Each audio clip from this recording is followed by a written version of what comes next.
Imaginez, mes amis, ce que ce serait si chaque femme qui passait près de nous emportait avec elle une histoire si puissante que même le ciel s'arrêtait pour l'écouter.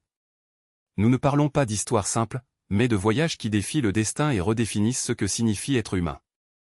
Ces femmes, souvent invisibles à nos yeux pressés, portent en elles une force capable de déplacer des montagnes.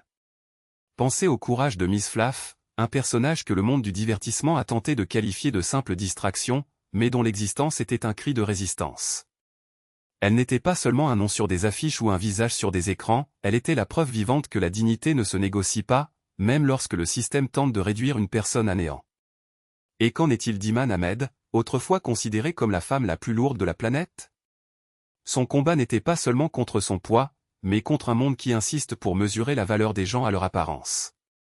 Lorsqu'il est parti, il a laissé derrière lui non seulement un héritage de dépassement, mais aussi un rappel que la vraie grandeur réside dans l'âme et non dans l'équilibre. Et comment oublier Jonah Simpson, la jeune fille qui, à 19 ans, avait déjà prouvé que la richesse matérielle ne faisait pas le bonheur? Alors que beaucoup gaspillent leur jeunesse à la recherche de fortunes vides, elle a choisi de vivre simplement, mangeant l'essentiel et trouvant le contentement là où d'autres ne voient que la privation. Son histoire est une gifle à notre société obsédée par la consommation, un rappel que la véritable abondance réside dans la liberté de vivre sans contrainte. Pensez maintenant à Charity Peer, la femme qui, à l'âge de 40 ans, a décidé qu'il ne suffisait pas d'exister, elle voulait transformer le monde. Alors que beaucoup se contentent de la médiocrité, elle s'est dressée comme une lueur d'espoir, prouvant qu'il n'est jamais trop tard pour recommencer. Sa vie est la preuve que l'âge n'est pas un obstacle au rêve et que la vraie jeunesse est la volonté de se battre pour quelque chose de plus grand. Mais voici la question brûlante, pourquoi ces histoires nous touchent-elles autant? Parce qu'au fond, nous portons tous en nous un peu de ces femmes. Nous avons tous ressenti le poids du jugement, la pression de nous conformer aux normes, le désir d'abandonner face à l'adversité.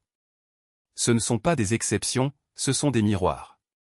Des miroirs qui reflètent notre propre capacité à résister, à aimer, à réinventer.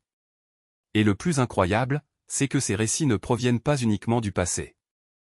Cela se produit maintenant, en ce moment même, dans une partie du monde. Les femmes ordinaires, comme vous et moi, écrivent leurs propres histoires de dépassement.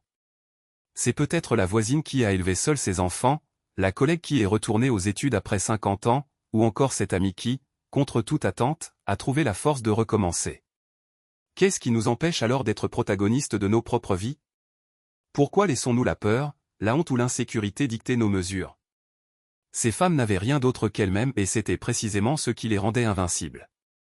Ils nous montrent que nous n'avons pas besoin d'autorisation, de conditions idéales ou de circonstances parfaites pour briller. Oui, il nous faut du courage. Ce courage qui vient lorsque nous décidons que notre histoire mérite d'être vécue avec intensité. Alors, la prochaine fois que vous croiserez une femme dans la rue, n'oubliez pas, elle pourrait être la prochaine à défier l'impossible. Et si c'était toi?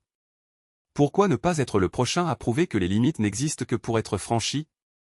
Le monde regorge d'histoires qui attendent d'être écrites, et la vôtre est peut-être la plus extraordinaire de toutes. Commencez simplement.